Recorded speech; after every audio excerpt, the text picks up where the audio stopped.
देखिए, हम समझते हैं अच्छी बात है जो जनरल बाजवा ने कल स्टेटमेंट दिया कि वो हिंदुस्तान के साथ अच्छे ताल्लुकात रखना चाहते हैं और पुरानी जो भी आपस में इनकी डिफरेंसेस है उनको भूलना चाहते हैं, अमन चाहते हैं। तो मेरा ये कहने का मकसद है कि जो अमन का रास्ता है वो जम्मू कश्मीर से ही गुजरता है। जब तक आप जम्मू कश्मीर के मसले को हल नहीं करेंगे, जम्मू कश्मीर में जुल्म जो आप ढा रहे हैं लोगों पे उसको ख़त्म नहीं करेंगे, जब तक आप जम्मू कश्मीर के जो रास्ते खोले हैं हमारे पाकिस्तान के साथ या दूसरे कश्मीर के साथ उस पर आवी जावी को दोबारा शुरू नहीं करेंगे, तो तब तक वाघा बॉर्डर पे आप कितना भी कारोबार करें, नए रास्ते कितने आप खोलें, तो इस खित्ते में अमन होना मुमकिन नहीं है।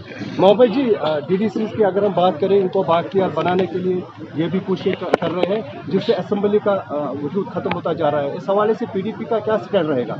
ये तो मुझे समझ नहीं इस सवाल का ये क्या। मोहब्बत जी, आज डेलीगेशन आ रही है, पार्लियामेंट डेलीगेशन आ रही है, उस बारे में आप क्या कहना चाहते हैं? डेलीगेशन आते रहते हैं, पहले भी आए हैं, तो मैं तो बार बार यही कहती हूँ कि जो बाहर से आप डेलीगेशन लाते हैं सर्टिफिकेट देने के लिए कि यहाँ सब कुछ ठीक ठाक है, अगर सर्टिफिकेट लेना है तो यहाँ के लोगों से ले लो, उनसे पूछो कि उनको उनकी आपने कमर तोड़ दी है, कभी प्रॉपर्टी टैक्स, कभी आबियाना, कभी दूसरे टैक्स, कभी जंगलों से खदेड़ते हैं।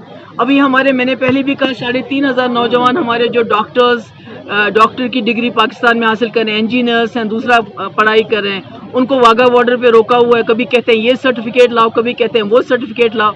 तो अगर वो जनरल बाजवा के साथ बातचीत करने के लिए तैयार हैं तो कम से कम पहले इन लोगों को तो पार जाने दीजिए।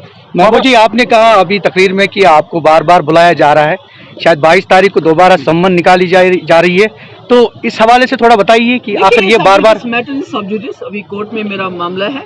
बाकी जहाँ तक मेरा सवाल है, न मैं किसी चीज़ से डरती हूँ और न मैं किसी चीज़ से छुपने की कोशिश कर रही हूँ। मोहब्बत जी, आप ये बताइए, यासिर शाह साहब PC में ज्वाइन किया तो आपने उसके खिलाफ अभी एक्शन क्यों नहीं किए?